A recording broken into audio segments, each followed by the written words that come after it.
Le saviez-vous, la France est le 3e producteur mondial de caviar. Après première la Chine, suivi de l'Italie. Bonjour Karine Nebo. Bonjour Dimitri. Bienvenue sur Europe 1. Vous êtes la directrice générale de Caviari, marchand de caviar et autres produits de la mer à l'origine. Maintenant, vous faites des délicatessen, vous allez nous en parler. Vous fournissez aussi de nombreux grands chefs. Le caviar, donc, c'est un produit parmi d'autres que vous proposez.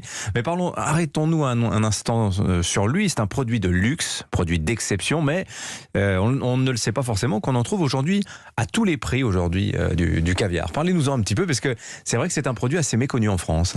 Oui, tout à fait. Alors, est-ce que vous savez pourquoi c'est un produit de luxe? Est-ce que vous savez en quoi le caviar est exceptionnel? Alors non, vous allez nous le dire. Parce qu'en fait, ça provient d'un poisson qui s'appelle l'esturgeon et il faut attendre au moins 7 ans pour que le poisson donne ses premiers œufs. Donc il y a ce facteur du temps qui fait que c'est il faut du temps pour produire du caviar et ça explique pourquoi le caviar reste un produit cher. Alors je disais que le caviar est majoritairement chinois sur le marché. Je crois que c'est 40% de la production mondiale, si je ne dis pas de bêtises. Oui, ça n'est pas nécessairement celui que vous proposez chez vous. On va trouver de nombreuses variétés. Alors qu'est-ce qu'on peut avoir chez Caviari en matière de caviar? Alors vous avez raison. Alors chez Caviari, on préfère parler d'espèces plutôt que d'origine. C'est-à-dire qu'aujourd'hui, le caviar provient d'une dizaine de poissons d'élevage. Donc aujourd'hui, je rappelle que l'esturgeon n'a plus le droit d'être pêché. Le caviar sauvage est interdit depuis 2008. Et aujourd'hui, donc, nous élevons les poissons. Et il existe donc des fermes d'élevage réparties dans le monde entier. Et donc, on élève aussi bien... Alors là, je vais vous parler un peu en jargon, un peu latin, mais on élève aussi bien un berrique, un golden stati ou un beluga ou un ossiètre. Et donc ces différents poissons sont élevés partout dans le monde. Avec des prix qui vont du 2000 € le kilo à peu près pour le berry, c'est ça? Exact. Et le beluga, on est à 10-12 000. Exact. Alors le beluga, je vous explique, c'est parce qu'il faut attendre au moins 14 ans pour que le poisson donne ses premiers œufs. Et c'est aussi très très difficile d'élever le beluga. Pourquoi? Parce que c'est un gros poisson qui nécessite beaucoup d'espace. Et beaucoup d'éleveurs n'ont pas forcément l'espace requis pour élever un beluga. Alors la maison Caviari, donc je le disais, fournisseur, mais maintenant aussi épicerie fine, restaurant traiteur. Vous avez ouvert 6 délicatessen dans Paris en l'espace de 2 ans. Alors chose assez frappante, vous ouvrez le premier juste après le premier déconfinement. Oui, exact. Vous n'avez pas eu peur à ce moment-là? Alors oui et non. Oui et non. On s'est quand même, j'ai envie de vous dire, grâce à la Covid, on a profité de la fermeture des restaurants entre guillemets pour ouvrir des délicatessen, donc des épiceries fines. Et non, on n'a pas eu peur du tout.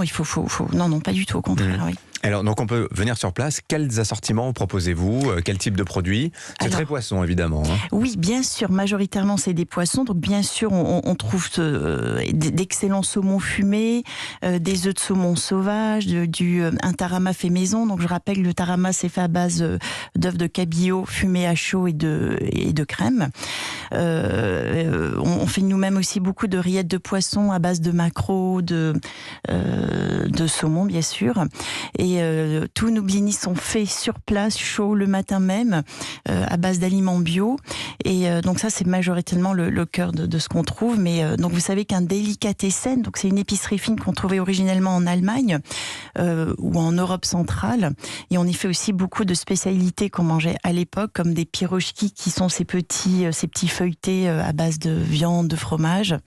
Ou aussi le fameux koulibia, qui est aussi un pâté en croûte à base de saumon. Alors j'ai une question peut-être qui va vous paraître un peu bizarre, mais compte tenu du contexte géopolitique, où l'on parle beaucoup de la Russie, on parle beaucoup de l'Ukraine, constatez-vous un buzz russe d'une certaine manière dans vos magasins? Ou alors ma question est totalement hors sujet? Alors là, franchement, non. Ouais, alors avec le nouvel an russe, oui, il y a eu un boom de ces spécialités. Donc c'était mi-janvier, c'est ça? Oui, exactement, mais pas forcément, pas que je sache.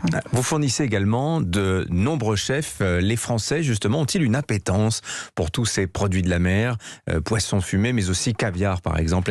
Ou est-ce que ça reste du domaine de l'exceptionnel pour une clientèle qui aime cela mais est marginale? Alors oui, il y a une appétence parce que ça reste un produit qui fait rêver, bien sûr. Ça reste un produit magique et bon, je suis désolée, j'aurais dû vous en faire, mais c'est vraiment il y a vraiment quelque chose d'incroyable quand on ouvre une boîte de caviar, la couleur, la brillance, la texture, ça reste du domaine du rêve et donc oui, il y a bel et bien une appétence pour ce produit, oui. Alors s'agit-il aussi d'un produit ciblé notamment par des militants, parce que je voyais qu'il y a toute une polémique sur le fait que pour récupérer les œufs de caviar, Oui. eh bien il faut ouvrir l'esturgeon. L'animal peut-il survivre à la collecte du caviar? Alors c'est une bonne question.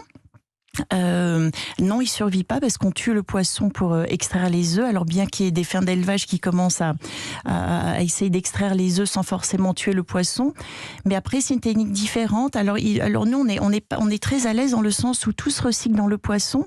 On utilise sa chair qu'on fume et qu'on mange. On récupère la moelle épinière. Donc il y a pas de déchets. Donc tout se recycle dans le poisson. Alors ce qui est intéressant, c'est dans la formule que vous avez choisie, l'idée d'être multicanal, d'être fournisseur pour les professionnels, mais aussi pour les particuliers. Vous faites aussi de la livraison. Vous avez tout lancé en même temps, finalement. Les boutiques, le traiteur et la livraison. Oui, parce que ça permet d'avoir une vision globale. Et je trouve que c'est intéressant de véhiculer son image aussi bien sur les réseaux professionnels que sur les réseaux des particuliers. Et bien sûr, on fait de la livraison, donc du click and collect, où on peut commander. Alors, les fameuses tartines de pain qu'on fait aussi dans nos délicatessens qu'on appelle les smørrebrød, c'est une spécialité danoise et qu'on a customisé chez Caviari dans les délicatessens. Donc tranche de pain noir et une garniture dessus. Exactement, extraordinaire. Tranche de pain de seigle, beurré et recouvert de saumon, de plein de choses. Et donc vous pouvez vous commander vos smørrebrød sur Internet et vous faire livrer chez vous. À Paris, exclusivement malheureusement pour le moment. Oui, pour le moment, oui. La maison Caviari avec un K. Merci d'être venue nous voir ce matin sur Europe 1, Karine Nebaud. Je rappelle que vous êtes la directrice générale de Caviari. Bonne journée à vous. Merci Dimitri, merci, au revoir.